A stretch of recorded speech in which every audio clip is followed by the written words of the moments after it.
Hello, everyone. Thank you for coming today. Today's webinar is on one of my favorite topics, conversion rate optimization.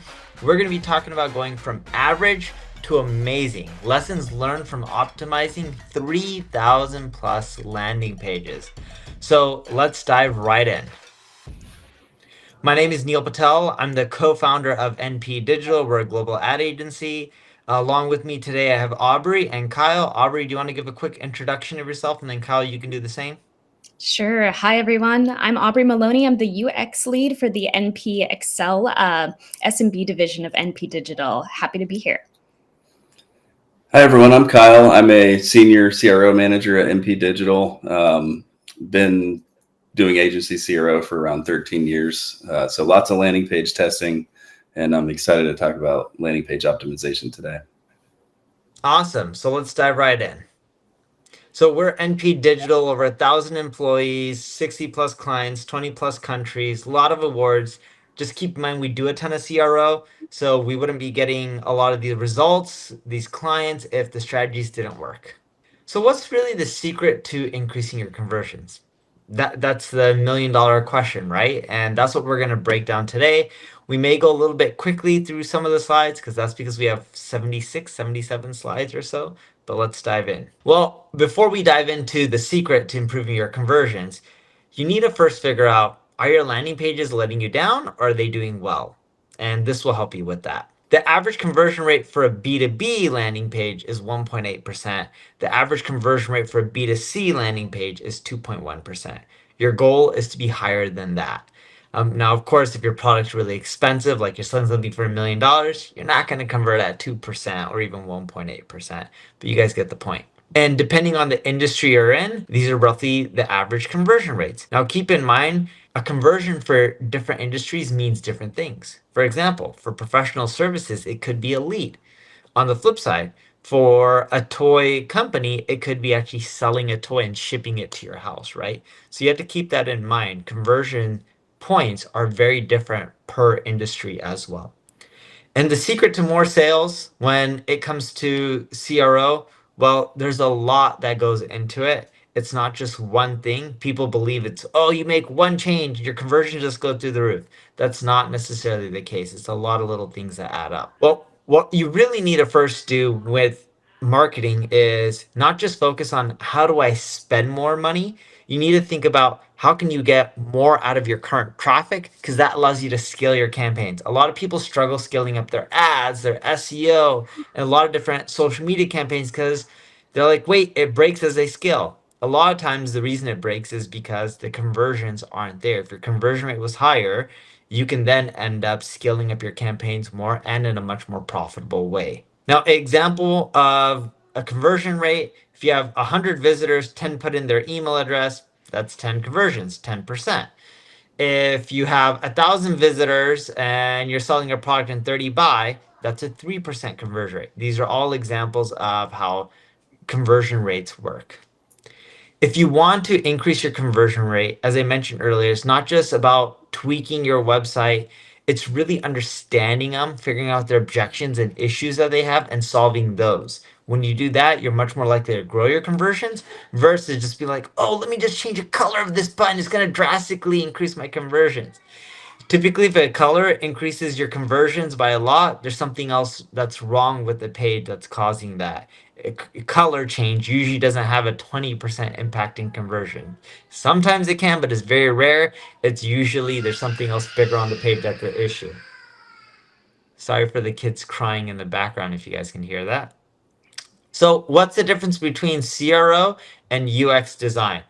Well, conversion rate optimization and UX do go hand in hand. User experience involves a lot of the elements that improve conversions, such as increasing or reducing site load time, right? So the faster your website loads, the better off you are. A lot of user experience elements can increase conversions, but there are differences. A lot of times with conversion rate optimization, it's about figuring out what issues people have, solving them, and then optimizing and fixing those. And here are some UX elements with the highest impact on conversions, from page load to mobile optimization. Although websites these days are responsive, having clear value propositions, answering people's objections above the fold. All these things can really help boost your conversion rate. Now, the other thing that I want you guys to keep in mind is, when you're trying to boost your conversions, a small increase in conversions can have a massive impact in profit. For example, if you're spending money to acquire a customer, but you get a 10% lift in conversions, a lot of times you've now just saved money on acquiring a customer from an ad perspective, and a lot of that money drives to the bottom line. And look, the way you need to think about it is more conversions equal better ROI, right? So there's a lot of fixed costs and variable costs.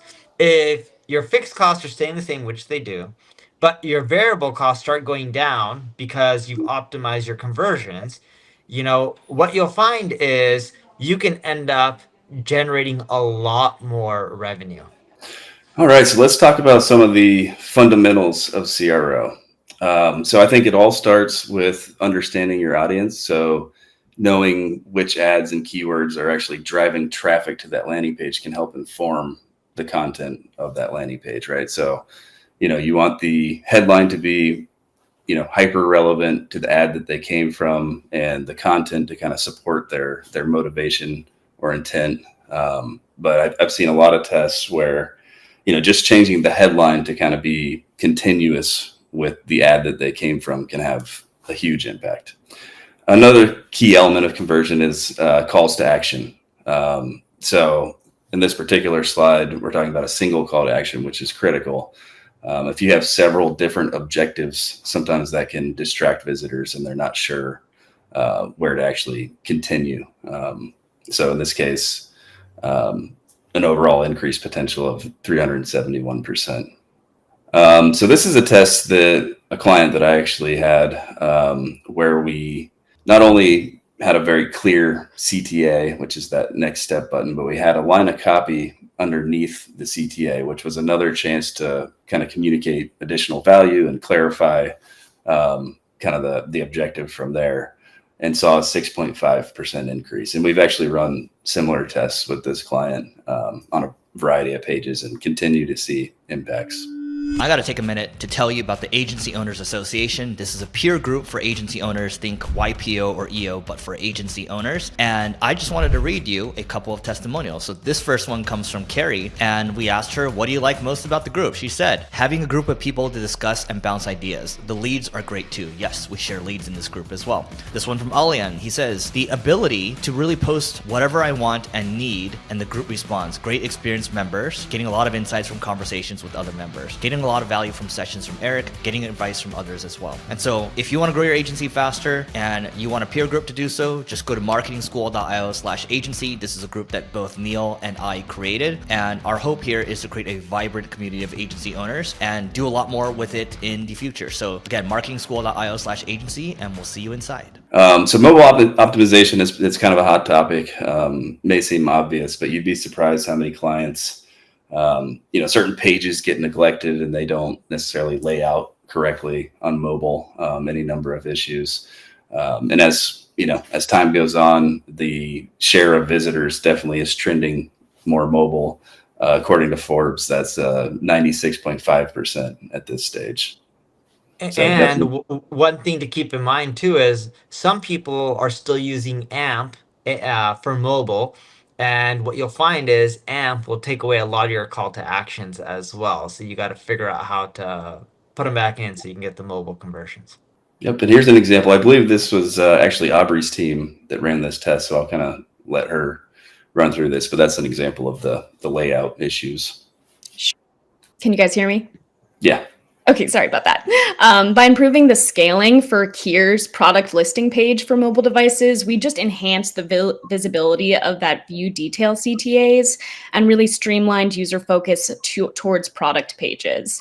And then this adjustment led to a 21% increase in conversion rates, just really demonstrating the impact of mobile optimization on site usage and conversion metrics. Yeah, that's a substantial lift there with what, could be considered kind of a smaller change. I mean, there's a lot changing, but it's not like a whole page change. Yeah.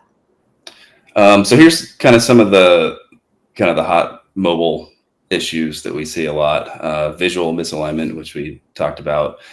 Sometimes, navigation or even functionality tabs, things like that, don't necessarily lay out correctly on mobile, which can actually prevent them from progressing through the funnel.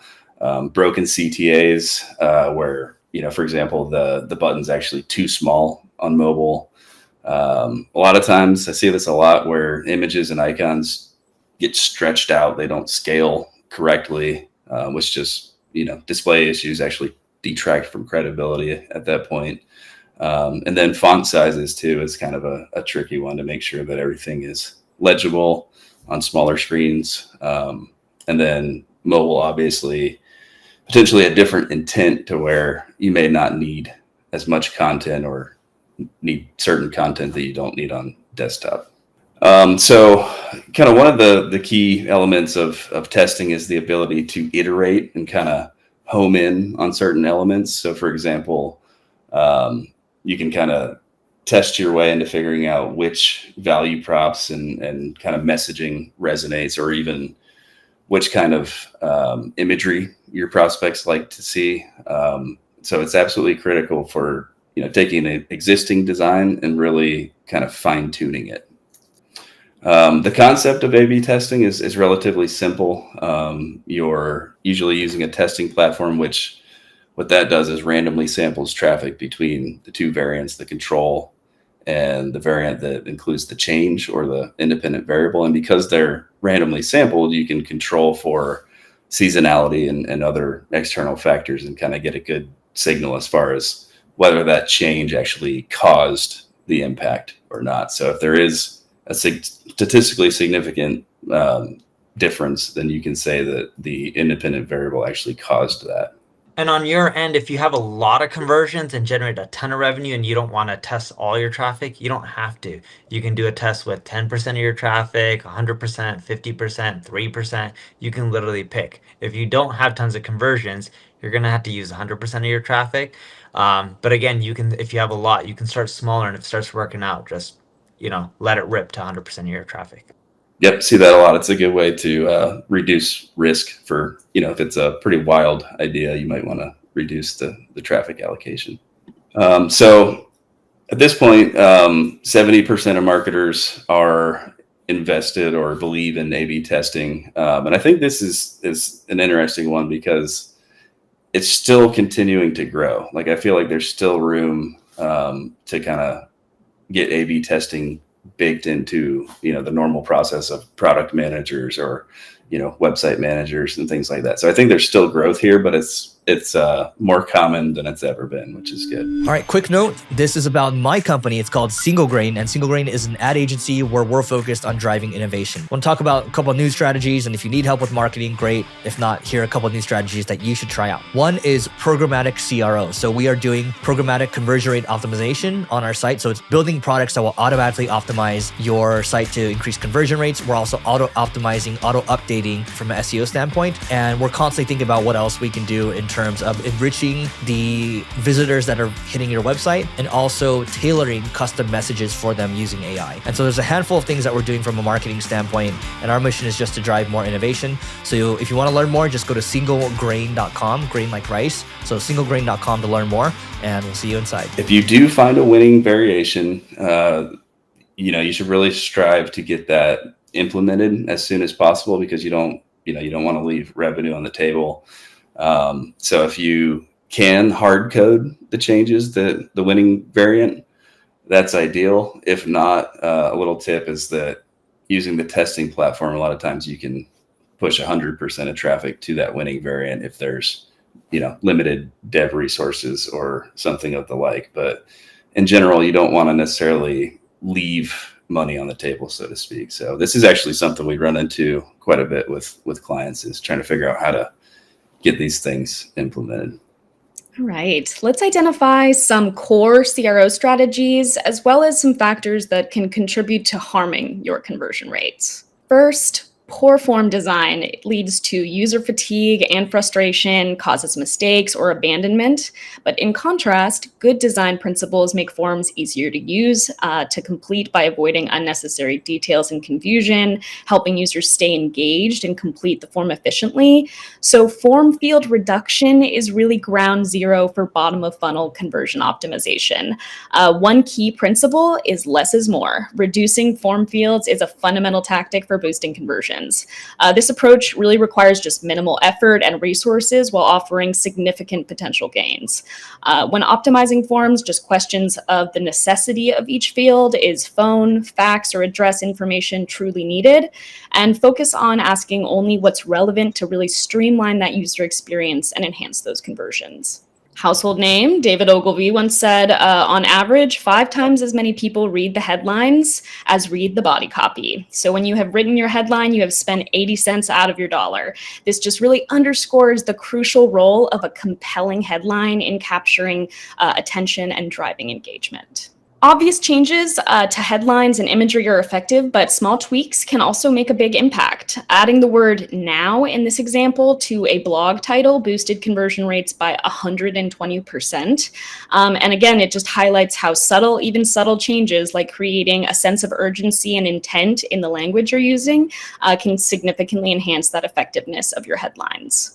Creating a sense of urgency on product pages can really drive action and boost conversions as well. Highlighting key offers such as free shipping, limited stock, and buy one, get one can significantly increase the likelihood that visitors are going to perform an action, such as add to cart or complete their purchase. So emphasizing these elements effectively prompts customers to act more quickly. Another method for building a sense of urgency is highlighting limited availability of an offering or product. In this example, adding a site-wide banner highlighting limited availability and a call to action to join now really impacted and boosted engagement. This simple change led to a 32% increase in consultation requests and improved average session duration by 10%, just demonstrating again that power of urgency in driving user action and enhancing those site metrics. Adding a countdown can also really build a sense of urgency on landing pages, also in the cart or checkout or on contact and sign up pages. Countdown timers prompt that quick action by highlighting this limited time opportunity and really kind of boosts motivation through that sense of FOMO, that fear of missing out, encouraging again just swift decision making and kind of instinctive choices. In this example, the Musician's Guide increased sales by 332% by adding that countdown. Cool. Awesome, everyone. Thank you very much for attending. And if you need help with your marketing, check out npdigital.com. Take care.